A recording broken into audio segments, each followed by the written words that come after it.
To create a new project, first press anywhere in the work screen to access the toolbar. Next, press the layer icon. Here, select the New Project button. Enter the desired project name and hit Apply. Next, we will select a coordinate system that our new project will use. Access the toolbar again and select the layer icon. Here, press the Settings button. Then, choose Coordinate System. If you know the EPSG code to reference your desired coordinate system, you can search that here.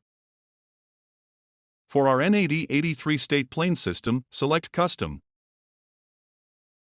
Select USA NAD83 2011 here. Next, I will hit this drop-down and choose Colorado Central. When satisfied you have selected the correct coordinate system for your project, hit Apply. And that's it. You can now set up a new project in iDig and choose a coordinate system for your site.